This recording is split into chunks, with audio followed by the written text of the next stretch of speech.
Hello guys तो आज की हमारी वीडियो में हम क्रिमिनोलॉजी और पेनोलॉजी का एक और टॉपिक डिस्कस करने जा रहे हैं जिसका नाम है कॉजेशन ऑफ क्राइम। तो अगर आपने हमारे चैनल को सब्सक्राइब नहीं किया है तो प्लीज़ पहले अभी के भी चैनल को सब्सक्राइब कर लें और अगर वीडियो हमारी अच्छी लगेगी तो उसको लाइक करना ना भूलें। तो आज दोस्तों इसके साथ आज की वीडियो को शुरू करते हैं।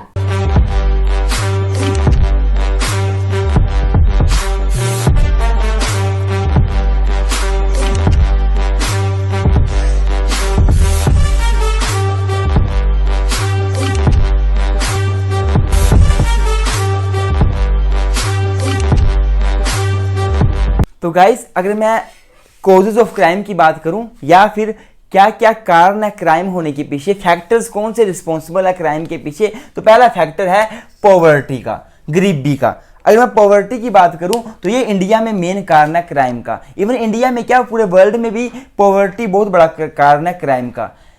बहुत सारे लोग गरीब होते हैं और गरीबी की वजह से वो चोरी करना शुरू कर देते हैं और क्राइम करते हैं। मैं एक बार आपको थोड़ा वो डाटा दूंगा।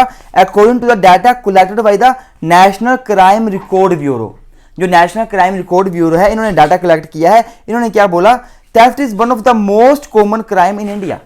थेफ्ट जो है वो इंडिया में सबसे कॉमन क्राइम है। सबसे ज्यादा क्राइम जो किया जाता है इंडिया में वो थेफ्ट ही है। तो मतलब पॉवर्टी मेन कारण है क्राइम होने के पीछे। दूसरा कारण है पीर प्रेशर।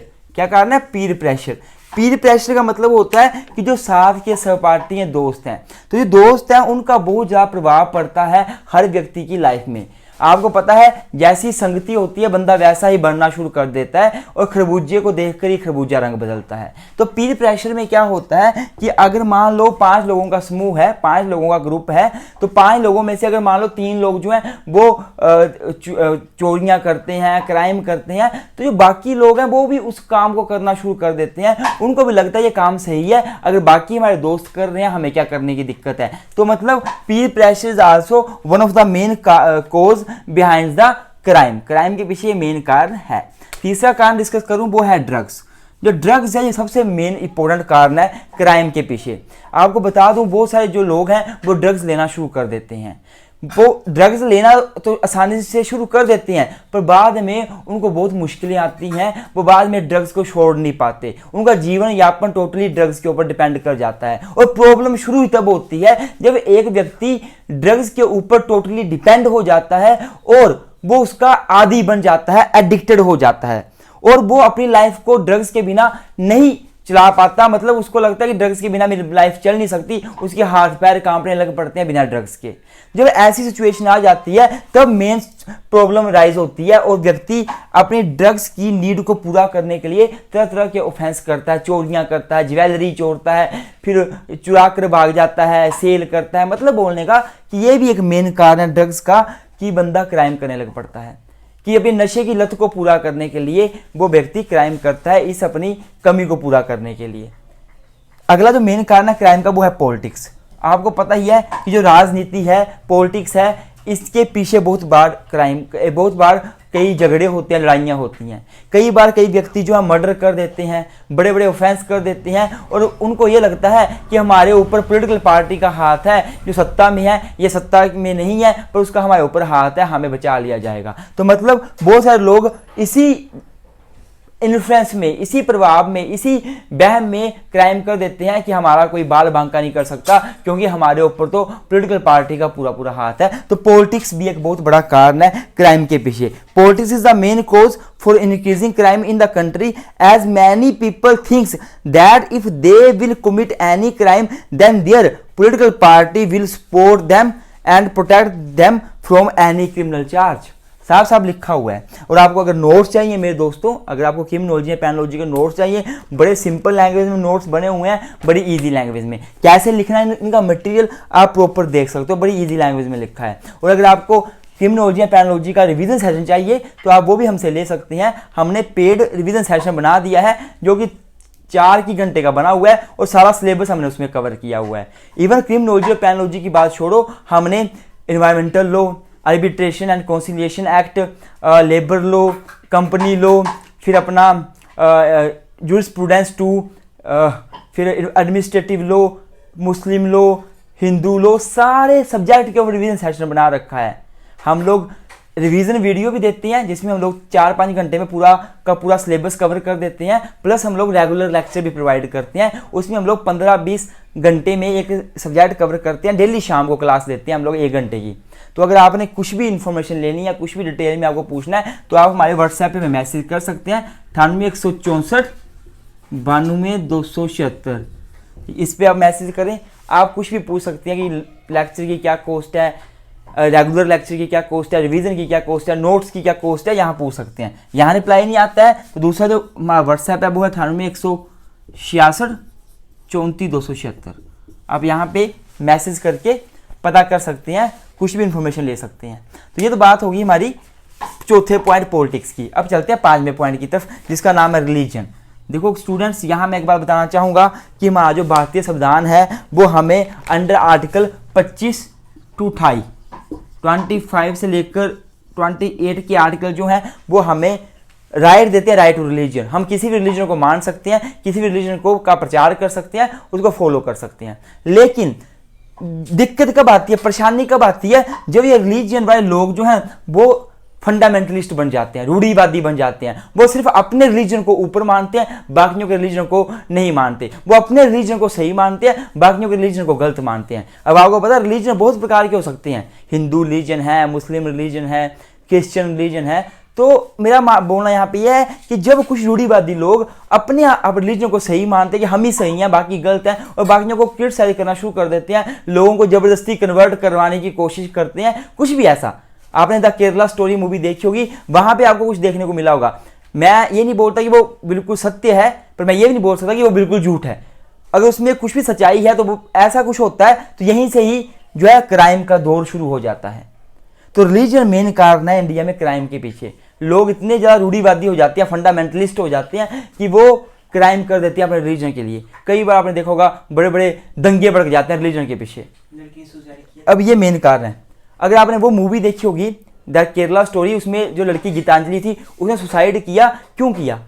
क्योंकि लड़की हिंदू थी, वो फिर मुस्लिम बनी, उसका कन्वर्जन कराया गया, उनको थोड़ा उनका माइंड वॉश किया गया, उनको बोला गया अल्लाह आपको मार देगा, ये जो भी है उनको डराया गया।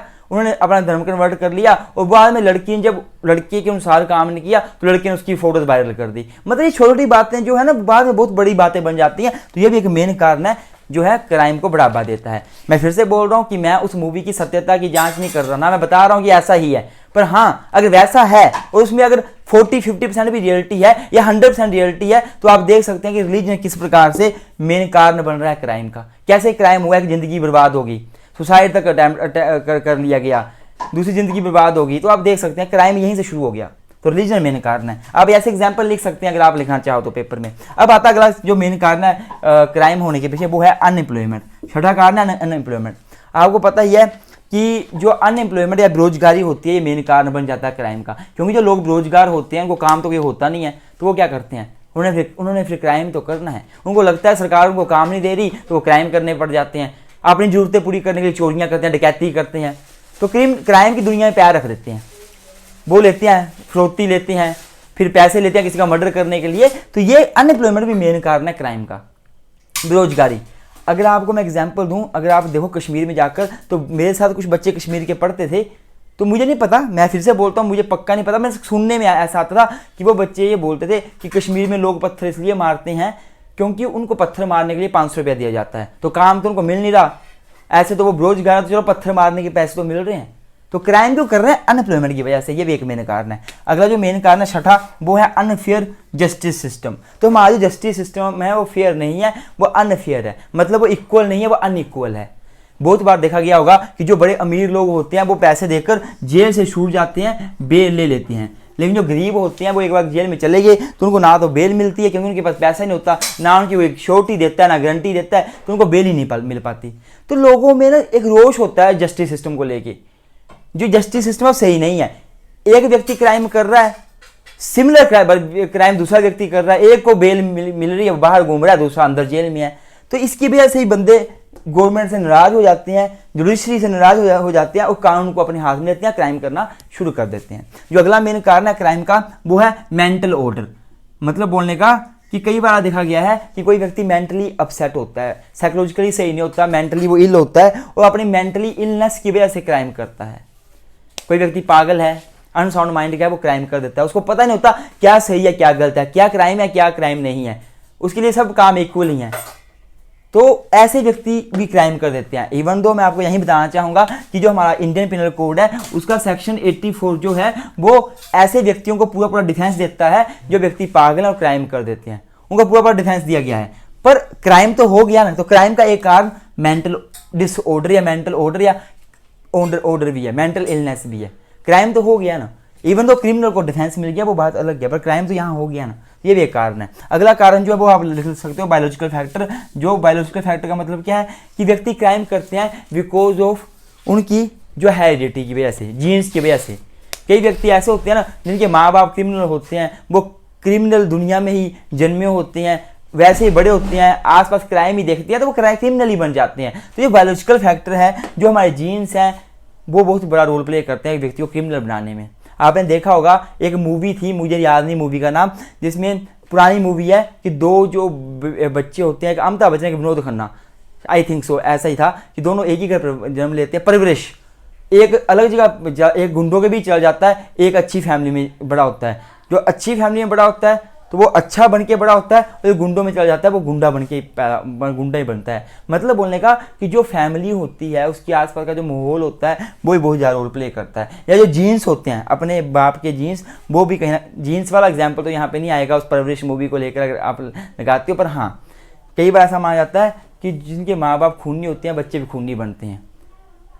तो ये एक मेन कारण है कहीं ना कहीं क्राइम का। तो ये सारे क्राइम के कारण आपने लिख लेने हैं। आई होप आपको वीडियो अच्छी लगी होगी। अगर वीडियो अच्छी लगी है वीडियो को लाइक करें। अगर आपको इनकी लैंग्वेज लिखनी है प्रॉपर, आप अपनी लैंग्वेज लिख सकते हैं, बड़ा सिंपल से पॉइंट है। फिर भी दिक्कत आती है तो आप हमसे नोट्स भी ले सकते हैं, नोट्स आपको मिल जाएंगे, नोट्स पेड रहेंगे। थैंक यू सो मच, मिलते हैं नई वीडियो में।